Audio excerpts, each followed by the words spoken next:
So good day, everyone. This is the Kubernetes 1.4 release retrospective, and today, as was wont last time with 1.3 retrospective, Jason Singer-DeMars is going to lead us through this process. So, Jason, I'll leave it to you.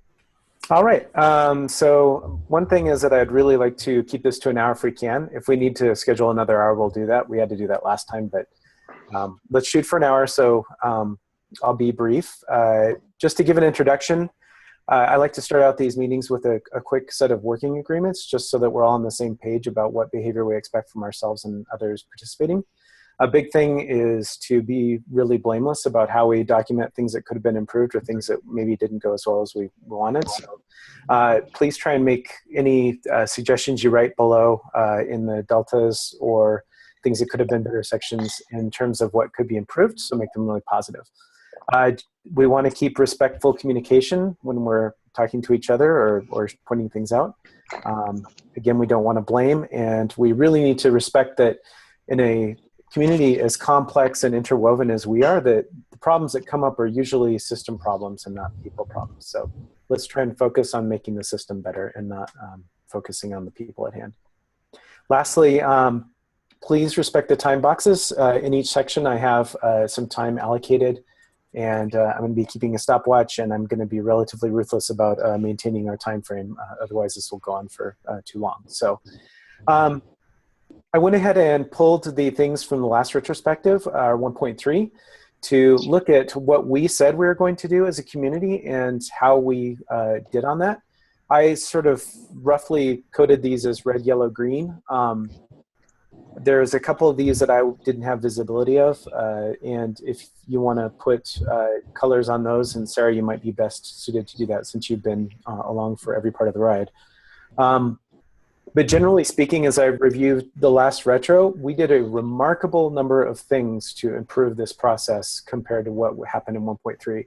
And that really speaks to everybody's commitment to continuous improvement. And I am so impressed seeing this. This is a lot of moving parts to be able to improve like this. So big, huge hand of applause to this community for being outstanding. So I don't really feel like we need to discuss those unless, Sarah, you see any of these that you particularly feel need pointing out from the 1.3. I don't, but I think it is worth asking if anyone else has anyone on the call has topics in this list that they wanted to at least either pin for a further discussion later or talk about now. Yeah. Sorry, I missed it. Where's the list? So there is in the chat window, which I will drop in again because apparently you don't get to see it when you join late. You don't get to see the first note. There is a link to the Kubernetes 1.4 release community retrospective, which is also in the community meeting document. Thanks. All right. So let's have a quick look at those.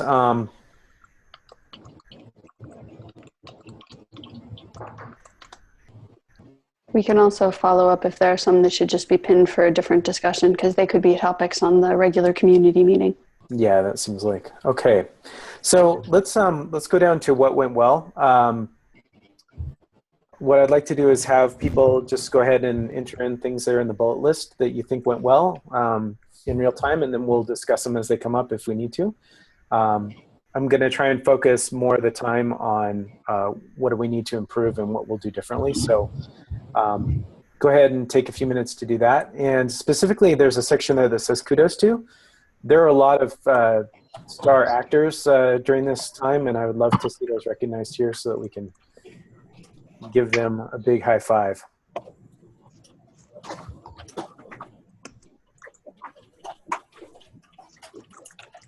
This will also be one of the...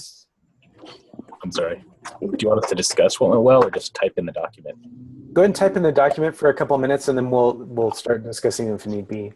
Sweet. Thank you very much. Yeah.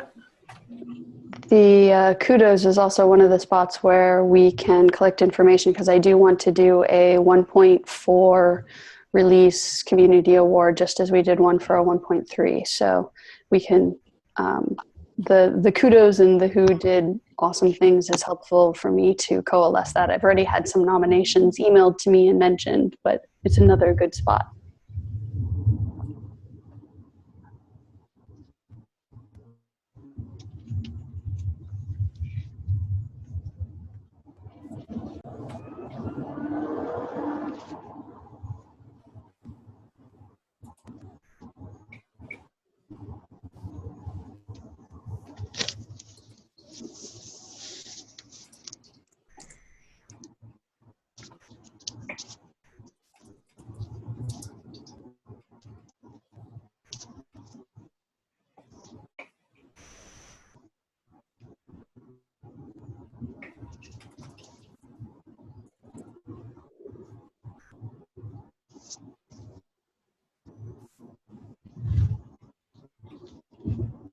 So for any of you who have just joined, we are filling in some of the what went well and or other topics, what could have gone better in the 1.4 release community retrospective document, which I will again drop into the chat since it doesn't actually show for you when you join after the chat has started.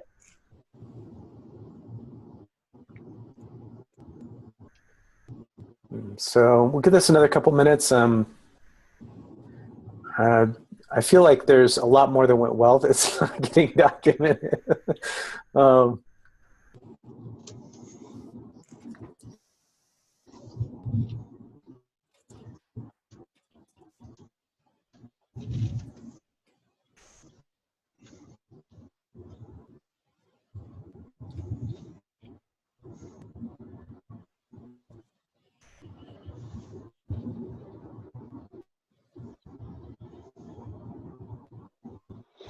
I think the documents we're getting there. People are adding. Yeah, this is great. Mm-hmm.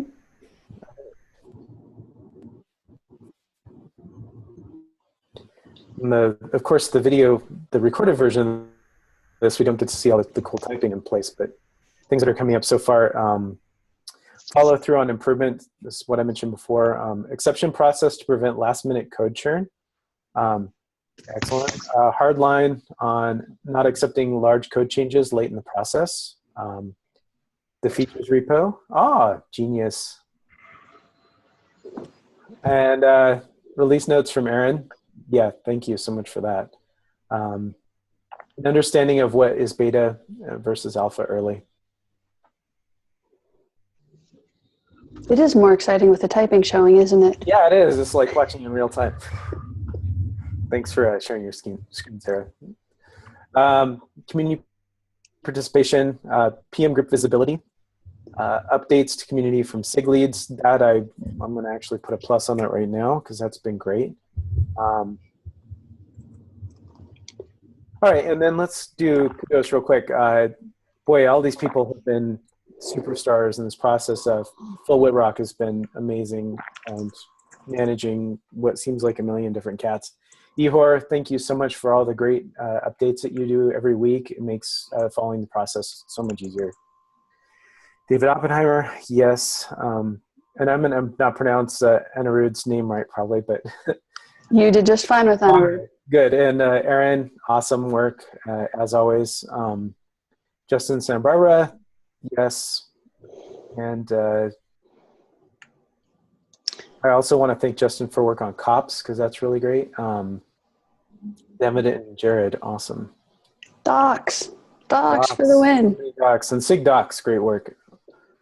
Okay, so well, if you want to add some of these after the fact, let's go ahead and do that. But right now, let's move on, since we're at our time window, to what could have gone better.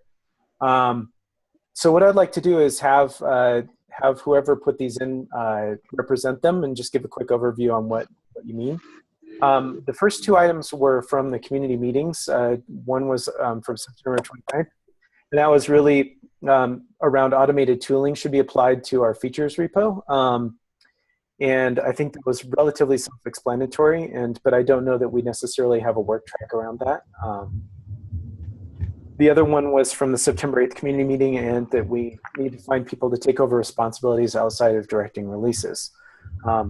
I remember writing the notes, but I was writing notes and didn't necessarily remember what the full context of that was. If anybody wanted to add some color on that, I'd appreciate it.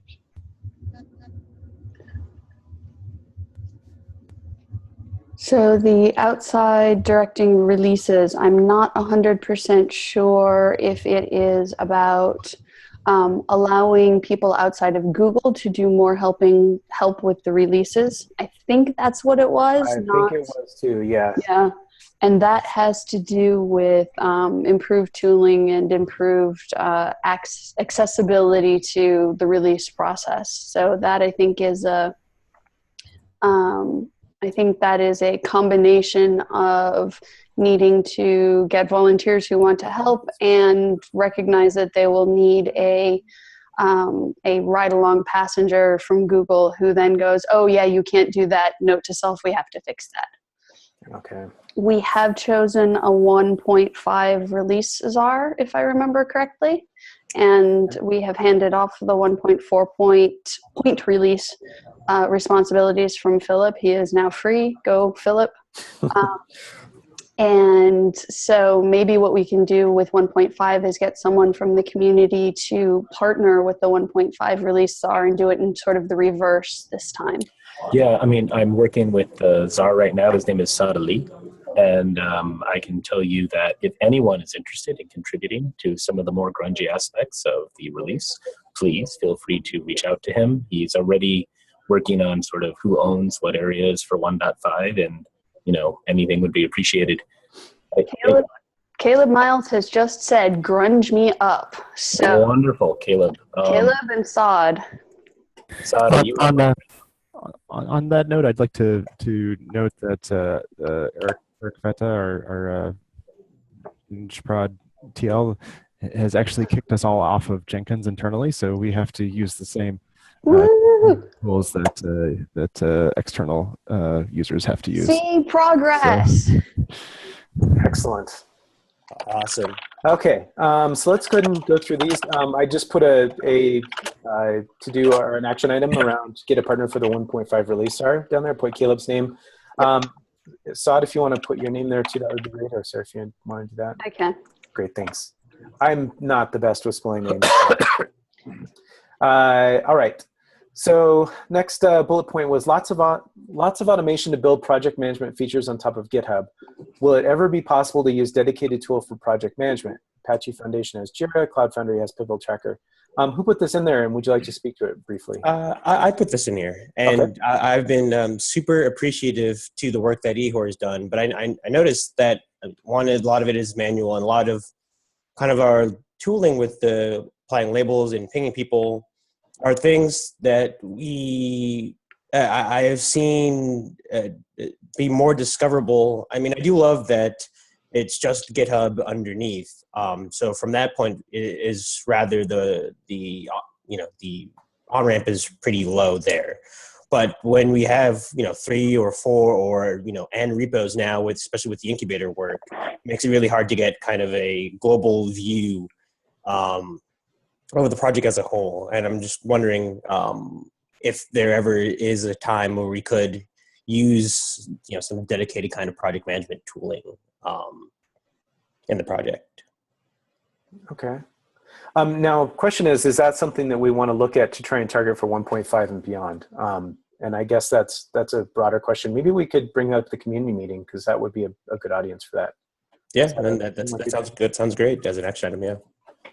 Sarah, is Brian Brian Grant, who's been trying to look into this area too? Would he be a good person I'm sorry, I didn't hear who was interested in this, for him to hook up with, or is there a SIG that is looking into these areas? I know I've heard this come up a bunch, and I know personally I get a little frustrated with it too. So I think the answer is the person who has most recently been looking at it that I know for sure is David Aronchik. And we've tried, I know that Brian is also tangentially related, and generally the contributor experience working group is probably the best place to put this, and or the PM group, because we have defined PM to be definitely product, but to product manage, you also need to project manage. So I would say that those two groups are the two that we should tap to try to find out where it fits and who wants to, because I think what we need is really a champion to push it forward and give us some options. But I do think it's worth saying that this is something that everyone agrees needs to be addressed, that it's, if anyone wants to champion it, I think it would be much appreciated. Yeah. Okay, Awesome. moving on to the next one. P0 flakes unaddressed for much of the dev cycle. Phil, you want to hit these next several ones? Yeah, sure. So yeah, I'll go through these quickly. So the first one on the P0 flakes is we had P0 flakes open until the weeks before we needed to cut the release, and those P0 flakes had zero attention at all throughout the release cycle, and they'd been open for months and pinging at P0 level. So we could have saved ourselves a lot of stress by just staying on top of those. The next one is stale open issues left in the milestone. This is a similar vein. We track issues. We do a burn down through what's in the milestone to try and figure out how much progress we're making towards actually releasing on time. And there's a lot of issues that are just left open there. They're like feature requests, many weeks past feature freeze that just never even got started. So closing those out, maybe at feature freeze time, like just doing a total bankruptcy there, might be a good idea. Upgrade version skew testing was performed really late in the cycle. And so it wasn't until weeks after feature freeze did we realize that we'd actually broken version skew compatibility with features many weeks before. And if these had been running, we would have, one, saved ourselves a lot of time triaging what the root cause of the breakage was, because we would have known at the PR or close to at the PR. And we wouldn't have been scrambling and trying to decide if this was actually going to cause things to slip or not. And then we ended up slipping because we didn't have enough information to make that decision. Hey, Phil? Yeah. I had a question on this too. How well understood is it in the community that the nuances of version skew, that I think we only go back 2 versions, and that, this is something that is, we view as important as, adding features, the ability to, have this skew system still working. Do you feel like it's well understood? No, it wasn't. It's not even totally well understood by me, actually. Yeah, I don't think it's well understood, and I think our doc is factually incorrect on this. So yes, I think there's lots of room for improvement here. Yeah. So version skew doc update is an action item I hear. Yeah. And then version skew, not in strike through, but version skew proselytization. I guess my point of this is only that, maybe even before the doc, just agreeing, you maybe include this in the doc update item, but I kind of can't tell if there's widespread agreement on what we're trying to do. And if there is, that's cool. I just don't know if there's widespread agreement on it, if that makes sense. I think that statement is actually even more true at upgrade testing in general. Sorry to cut you off there, Michael. That's great. But there's many types of upgrade testing we do, and version skew is one subset of that. And there's a whole bunch of different types. It's highly nuanced, and putting together a plan and description of that would definitely be helpful. Specifically, I think the low-hanging fruit here is just have those tests stay passing and keep them running against skew master head versus the last versions we're going to test. That should be simple to do, and it's pretty straightforward. So I put as an action item upgrade testing discussion and then doc updates. Version skew is a specific case, and put it as the owner to be a topic in the community meeting. Does that sound right? Yeah, and then I'd also add a separate item, call out a line item to say that the version skew tests we have should remain running and passing throughout the dev cycle. Yep.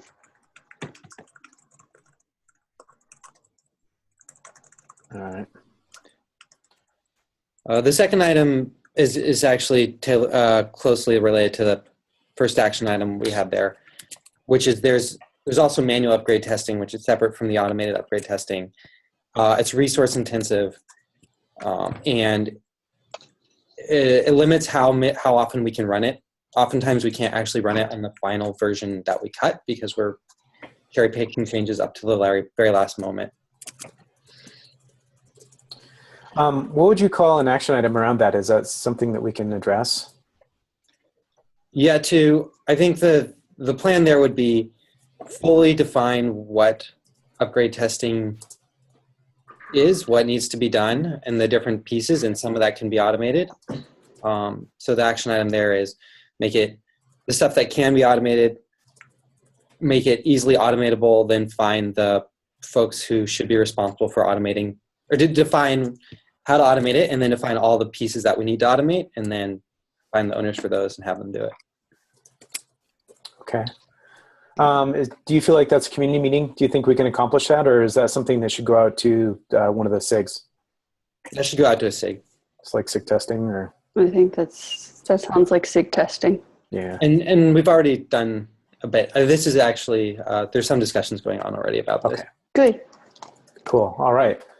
All right. You got more here. All right, two more. So one thing I noticed was there wasn't capacity reserved in the sub teams I talked to and folks I talked to for taking on random tasks related to the release. So this meant when I was trying to find help, there was constantly discussion going on of saying like, oh, but I'm working on this other thing, and so now I need to talk to this person to see what's more important, and just really made my finding folks to help with tasks made it a lot more hard. So this sounds like, is it that we don't have visibility of what people are working on, or is it more that the release is disorganized as far as who's doing what? Or that there's no built-in flex capacity. Yeah. Yeah, I mean, I think it's that it takes a crew of people to get this done to some degree, and we allocate one. And we should define ahead of time, like, where is the overflow going to go to when we need more folks on board? And it doesn't take a crew the entire time. It's really as it gets closer and closer to the end, yeah, more tasks come up at that time. We need spot instances. Yeah, exactly. Horizontal release our auto scaling or something. I think you need about preemptible engineers. Okay. And then there's just one more, which is the definition around like feature complete. Mostly it worked really well. There's a couple instances where features were considered feature complete, but they weren't fully functional and they still needed tests written for them. And so this actually really dragged on for a long period of time. And I think we need to have a real clear definition that at feature complete time, there should not be open known issues with features. And we should have a plan for turning them off, or if there are any issues like those bugs actually should require exceptions if they're known ahead of time. Headphones? Yeah. Okay. Yeah. They're apparently made in, well, not Can actually somebody made. mute? Yeah. Those are the A ones, right? Yeah. There we go. There's Ryan. Thank you. All right. So just to wrap up what you just said, Phyllis, feature complete definition means no open known issues or there are exceptions written? Yeah. Okay, cool. All right. So test infrastructure. This has been an ongoing thing. Who put this down specifically? I put that on specifically. Okay. Again, just contrasting my experience working in the Cloud Foundry community, that any developer could run the 1,000 node scale test if they were so inclined, or run all of the end-to-end tests easily on any of the infrastructures, and it was a very different kind of experience, such that you wouldn't necessarily think of a feature as feature complete without end-to-end tests, because you could actually run them on a kind of daily basis as you were going along developing your feature. That sounds really fascinating and really exciting to me. The idea that you could be running tests at scale. Does Cloud Foundry run on a cloud provider, or do they have their own hardware?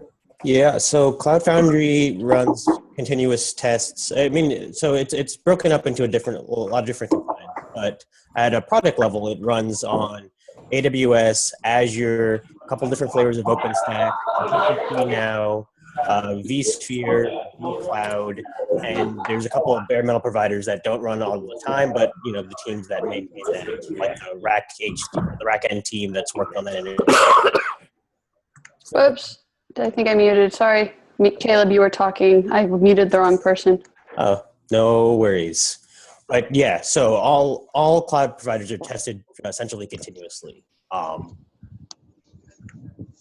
the 1,000 node test, is that done with like Amazon or? Yeah, so the 1,000 node test is done with Amazon. That's not done continuously. It's done kind of at a more like on a release kind of cadence, or if there's particular improvements targeted. Actually, I can link in the pivotal tracker to show you how they're working on that, because they're about to run them again because they've made some changes in Diego. So I don't want to rat hole, but if you could send me a link to scaling Cloud Foundry, that would be cool, and I can try to forward that to Philip G, who is the I don't know if he's on this call or not. Philip, are you there? He's in Poland, so the time may not work out. But anyway, please forward it to me, and I'll forward it to him, and I think that would be something that would be very cool. Actually, if you could just paste it in the group chat, I'll put it in the document as well, so that would be super handy. Yeah. I'm sorry. I'm didn't mean to Sounds great. We also have access to the cluster at the Cloud Native Foundation, but it would require us to put some sort of substrate under it, be that OpenStack or bare metal on, being able to build it on bare metal. But we have access to hardware on top of the Google Cloud, and then and of course we can purchase just as anyone else can Amazon time.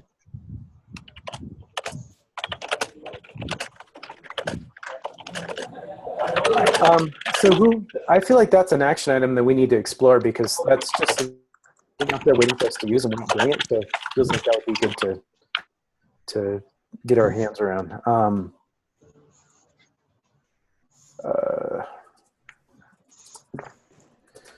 I'm putting in action items. Research what it would take to use the Cloud Native Computing Foundation assets.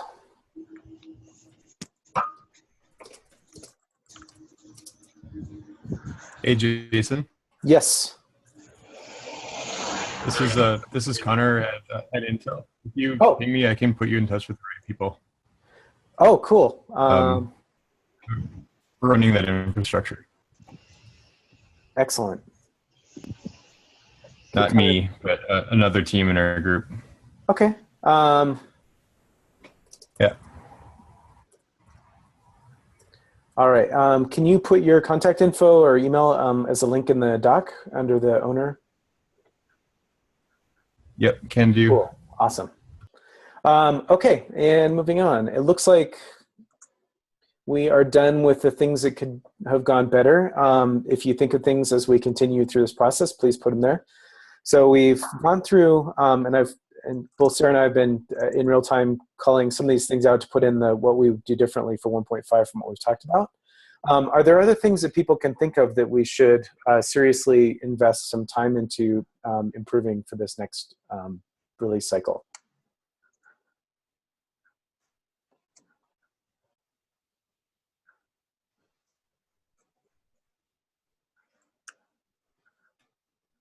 Nothing else. Wow, I can't We believe covered it all. I have one question. Okay.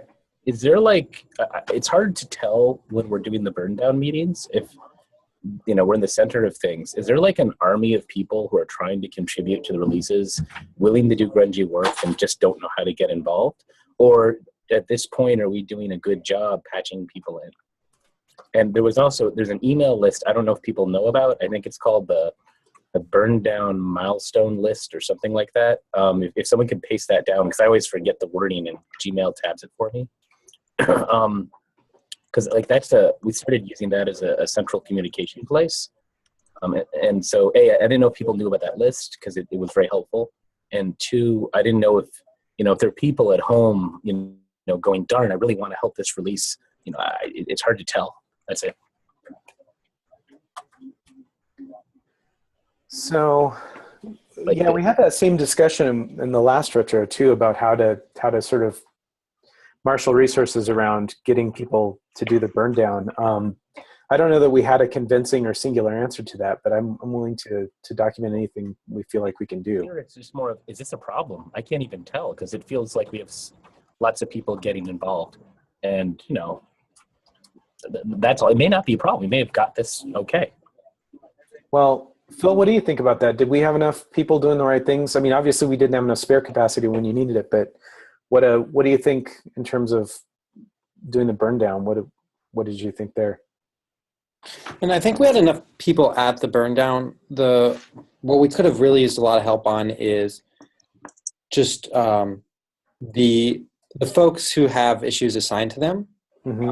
Like a lot of times what we were doing at the burn down was like reading through issues, and the person who's assigned the issue like wasn't there and hadn't updated the issue. And then so we had to go find someone who knew how to either like comment on the issue or found someone who could give us state on it. I'm not sure a better process there. It might be like just a ping bot that pings these things, setting expectations around how often they get updated. Does it make sense in those last weeks to potentially have anyone who has open issues required at these burn down meetings? Yeah, I think if you have an open issue, you should probably show up at the burn down meeting.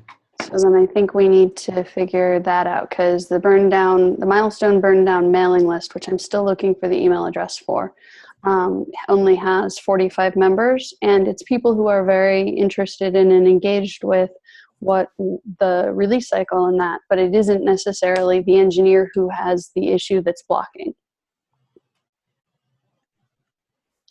So that will take some overhead to make sure that we have those engineers who have the issues can be there to speak to them. But it will make it go either a lot faster or a lot slower. I'm not sure which. Yeah. So we need sort of half policy, half tech answer to how to do that. So somebody needs to be representing, or at least they need to define a proxy that knows the status of the issue or have it documented. It's one of those things. Yeah, it's either you have to have it updated so it's clear, or you have to attend, or you have to be on call to attend if somebody wants to discuss it with you during that time or something. Yeah, and if that's too high overhead, at a minimum, just updating the issue every 24 hours. Mm-hmm. Okay. I think just knowing about that list, which I think a lot of people didn't know even in Google, is helpful. And just maybe sending that out for, hey, if you want to help, this is a good list to go as a central spot. Because otherwise you have all the SIGs, and then, or you have to show up at a meeting, and with time zones that doesn't always work. No. All right. I don't know, maybe not. Tell me, Phil, what you think.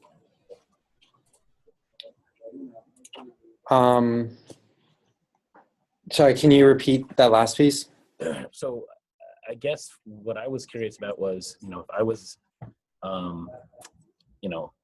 if I wanted to contribute and I did not know about that list, like for me, once I found out about that list, I used it a lot for 1.4, and I started communicating on that list as a public way of sharing what we're doing. And, there are things that maybe you don't want to spam to all of Kubernetes dev, but for people who are interested in the release specifics and the nitty gritty, it's a good place to send data. And in 1.4, actually, I don't even think it was open for everyone who wasn't a member to post, but that got fixed very quickly.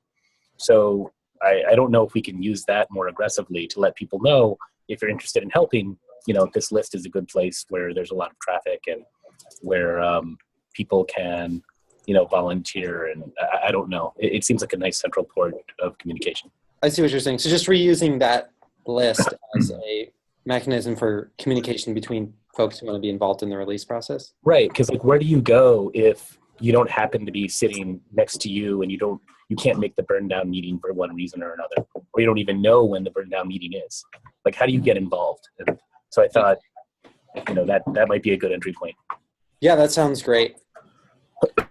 Okay, so I put a to-do for the community meeting that we should just make an announcement about this and maybe have a quick discussion about what sort of are the best case uses for this list, so it doesn't go totally mad, but at least people know how to get access to the burn down stuff. Also, let's see, captured in the to-do for 1.5's update issue every 24 hours. Do we, wonder, does that need to be a separate thing, or is that encapsulated in the other one? I guess it's probably. I think it needs to be time bounded in from code freeze kind of thing, updating an issue every 24 hours once you hit code freeze. Yeah, definitely. Because otherwise you've got people having to touch every issue all the time. It's a little open-ended.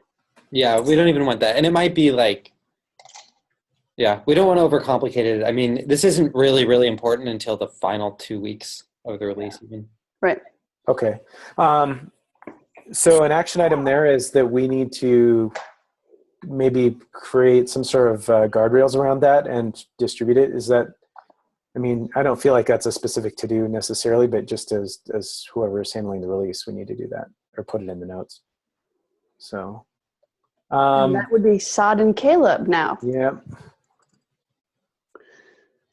This is awesome. All right.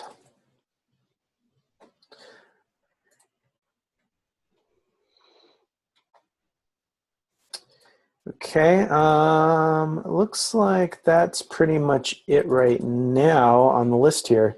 Anything else anybody wants to talk about as far as what we need to do better? We can look at the things that we said we were going to do that maybe weren't. Did we get Daniel sort of sorted out to get him some help and all that? I mean, I know that there's been a lot of people pitching in, but was Daniel able to offload a lot of this stuff? Because I didn't. Yeah, some people here at Google have more or less taken on the submit queue. Okay. Antoine and Anirudh both have done a lot on the submit queue. Unfortunately, Antoine is going to be on leave shortly, so as am I actually. So hopefully Anirudh can find some people to help him. Yeah. More of the submit queue work. How much of that work can be spread outside of Googlers? Can we go looking for further help in the community? So the submit queue is running on Google clusters, for which it is a little perhaps not advised to distribute the keys to those widely. Okay. So it's still broken in that way. Yeah, but a lot of the work to separate it has been done, and so we're in a better shape. We're in better shape than we were. Right. There's more that can be done. Okay. So maybe maybe part of finding someone from the community to help is helping suss out where it still needs work. Yeah, I mean, it's sort of an operational concern. Like it's not purely source code. It's like an operation, and so you need people to give keys to. You need you can make sure you don't distribute them too widely. Right. The people who have keys need to be available.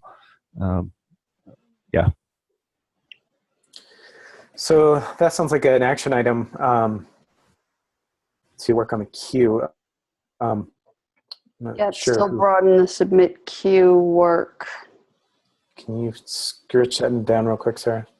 I'm not sure I have enough to, but yes. I mean, it's clearly in better shape than it was last release, so there may not be a concrete thing that needs to be done.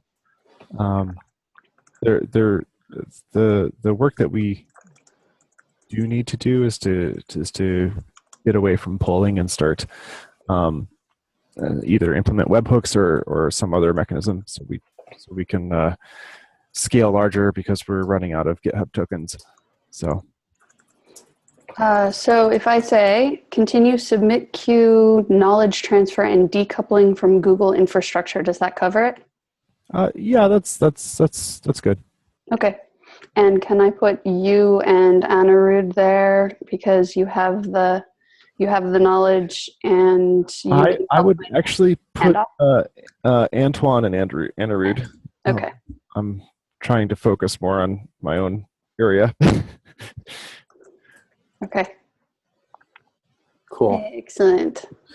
Yeah. That was that's something that was relatively painful for the last release. So it's really great to see that being improved. Good job. Although you're not supposed to be able to leave. No, everyone is supposed to be able to leave for a while. I think we should go with that. That is the perspective here. Right. Everybody is fungible. I'm not leaving. I'll just be on leave for a bit. Yeah, unavailable periodically. Okay. And so I'd say that it sounds like these, I'm going to go ahead and just code these as green too, because it sounds like those went legit better. We're ahead of our time, which is great because it looks like we're going to wrap up in time. Is there anything else that needs to be discussed or parking lot items? It looks like there's one to-do item about issue owners attending burn down meetings, that whole thing that we talked about. Mm-hmm. Who wants to take ownership of that, if anybody? Phil, does that sound like it's in your wheelhouse? Yeah, specifically the action items there are just to publish and raise awareness about issue owners attending the Okay. And then the stick comes from Caleb and Saad as the release stars. Yep. And the other thing is the version skew awareness. Mm-hmm. Sarah, you're going to make sure that shows up in the community meeting? Yep, so I have project management tracking or not, as well as upgrade testing discussion, and then doc update, Sure. which includes version skew as a specific case. So those are 2 topics for the community meeting. Then there is also sending out the burn down address list and what it is expected to be used for as another community meeting topic. Most wonderful. I just wanted to make sure, like, when owner is community meeting and not a person. That's me to get it on an agenda for a discussion. Okay, cool. So that's basically it. You are omnipresent and omniscient, and it's great. Thank you. Yeah, and how do we? So Sarah, just since anybody can be replaced, how do we deal with when you need time off? Do you have a delegate for a lot of these things that you're doing, or? So I would like to say that for the first time since I started at Google last week, we had community leaders for the community meeting. And while the agenda was all prepped ahead of time, it went flawlessly. There's a recording. The recording was published. It went up just as we expected it to. So the answer is I am trying to make myself fungible as well. It's a slower process. I also have another part-time community person that is working with me, Cameron, who is starting to learn the community and is offloading and turning into more repeatable processes a lot of the stuff that I have been doing. So Okay. I continue to try to make everyone, if not replaceable, at least representable. Excellent. Yeah. And I'm sure we would be happy to donate at least one person to you as well. Yes, Caleb, you and CoreOS have been very gracious about that. And I think what we are rapidly coming toward is a community management group. So I don't know if it's like Kubernetes CM that matches the Kubernetes PM or something, but yes, basically a group of people who do this type of cat herding. All right, I'm putting that in the notes actually. Cat herd cats. All right. Okay. All right. Well, down at the bottom of below the parking lot is a list of the long bullet points of what we said we'd do for 1.4. If anybody wants to look at those and just reflect. Again, incredible job getting so many of these things done. And I'm looking forward to 1.5 being, I think, maybe fingers crossed, a pretty smooth release. So any final closing thoughts anybody have?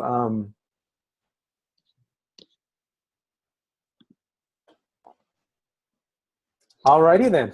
I have to say that this has to have been a much more smooth release because the last retrospective took us 2 hours to discuss all the good, the bad, the ugly, and what we need to do better. And we just did this in 45 minutes. I'm sure that there will be updates and additions to the doc as we share it out to Kubernetes dev, but But I think it's well worth a pat on our collective backs for improving this so much. So thank you all for your efforts on our project together. Great.